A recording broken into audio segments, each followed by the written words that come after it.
यशस्वीरित्या पूर्ण करून आल्याबद्दल आपल्या ग्रामपंचायतीच्या वतीने त्यांचा सत्कार करणं हे आपलं परमप्राप्त कर्तव्य असल्याने आणि शिवाय आपल्या गावातील अजून काही विद्यार्थी उच्च पदावर आले आणि त्यांना प्रोत्साहन मिळावं एवढ्यासाठी आपण या ग्रामपंचायतीचं सत्कार समारंभाचा कार्यक्रम आयोजित केलेला आहे.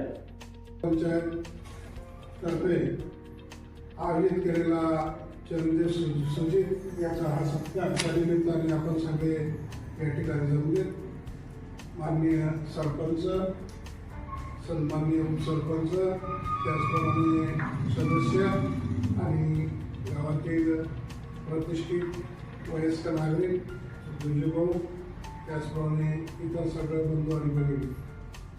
मित्रांनो, या ठिकाणी मला पहिल्यांदा व्हॉट्सअपद्वारे कळलं की भरत देवरे यांचे चिरंजीव हे सैन्यात दाखल झालेले आहेत आणि त्यांचा ट्रेनिंग पिरियड हा संपलेला आहे. एक तरुण हा सैन्यात दाखल झालेला आहे आणि ही गावाच्या दृष्टीने मोठी अभिमानास्पद अशी गोष्ट आहे. परंतु आपलं गाव तसं छोटंसं जरी असलं आणि व्हॉट्सअप ग्रुपला तर नेहमी पाहतो मी की गाव खूप जागृत आहे आणि व्हॉट्सअपला चिरंजीव सुजित याचा ट्रेनिंग पिरियड संपला, त्याचं सगळ्यांनी अभिनंदन केलं. परंतु नुसतं असं व्हॉट्सअपद्वारे अभिनंदन करण्यापेक्षा जर काही गावाच्या वतीने एक नागरिक सत्कार त्याचा झाला असता तर आमच्यासारख्या म्हणजे ज्येष्ठ नागरिकांना त्याचा आनंद वाटला असता. परंतु तरी आपण समजून घेऊ, कांदे लागण्याचा सीझन आहे, सगळ्यांची धावपळ चालू आहे आणि त्यामुळे त्यांना वेळ नाही. परंतु मला असं वाटतं अजूनही तरी सुद्धा गावातील लोकांनी, नागरिकांनी याचा जरूर विचार करावा आणि माझी संकल्पना आहे तिला जर दाद मिळाली तर खूप चांगलं होईल.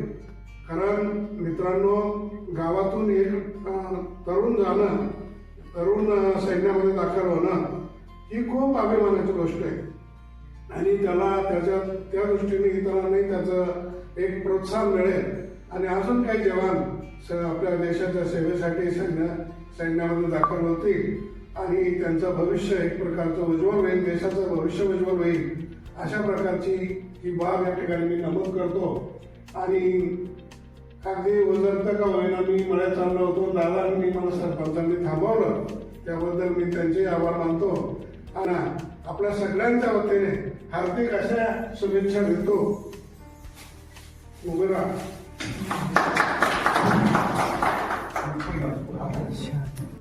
मनापासून आभार मानतो.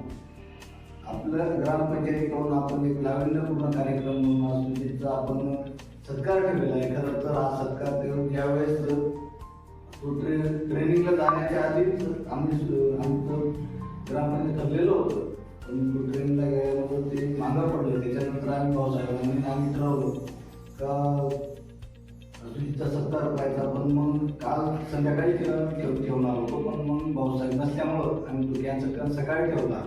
तर सुजितला जो आम्ही ग्रामपंचायतीकडे त्यांचा सत्कार ठेवण्याचं कारण असं का आपल्या गावामध्ये जे पण पोरं वरिष्ठ पदावर गेले त्यांचं मनोबल वाढलं आणि त्यांच्या पण मनाला एक अभिमान वाटेल का आमच्या गावातल्या ग्रामपंचायतीचा आमचा सत्कार केला. सत्कार केल्यामुळे त्यांचं मनोबल वाढतं आणि मनोबल वाढल्यामुळे त्यांना उत्साह एनर्जी तयार होते. त्या एनर्जीपासून त्या कामाला त्यांचं असं एकाग्रता लागते मनामध्ये. आणि सुजितला पण मी खूप खूप शुभेच्छा देतो की त्यांनी खूप वरिष्ठ पदावर जावं आणि गावाचं नाव अजून रोशन करावं एवढं बोलून इंजिनिअरिंग केली, मेकॅनिकल इंजिनिअरिंग केली, सिव्हिल इंजिनिअरिंग केली, ते काही पोस्ट आहे एक मार्ग.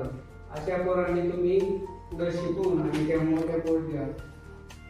चांगलं सैन्यामध्ये झालं तुझं पुन्हा अभिनंदन करतो. तू भविष्यात मोठ्या मोठ्या ब्रिगेडियरपर्यंत जाऊ अशी आमची पूर्ण ग्रामपंचायतीची इच्छा आहे. आणि जय हिंद जय भारत. सर्वांचे मनपूर्वक मी सर्वात आधी अभिनंदन करते की आपल्या गावामध्ये असे जे कोणी असो उच्च पदावरती गेले किंवा काही झालं तर आपली ग्रामपंचायत सत्कार करते, याचा मला खूप अभिमान वाटतो. पण सुजितचं पण मी खूप कौतुक करते की त्याच्यामुळे अनेक मुलांना प्रेरणा मिळेल की आपल्याला पण काहीतरी करता येऊ शकतं. देशासाठी तो काहीतरी करतोय, याच्यापेक्षा जास्त अभिमानाची गोष्ट कोणतीच नाही की आपल्या गावाचं नाव तो एवढं कमवतोय, देशाचं नाव कमवतोय तो. तर मी त्याला खूप अभिनंदन देते आणि खूप शुभेच्छा देते माझ्याकडनं आणि आमच्या सगळ्या परिवाराकडनं त्याला खूप खूप शुभेच्छा आहे. पुढे वाटचाली हार्दिक शुभेच्छा आणि तो असंच पुढे जात राहा. एवढंच बोलतो.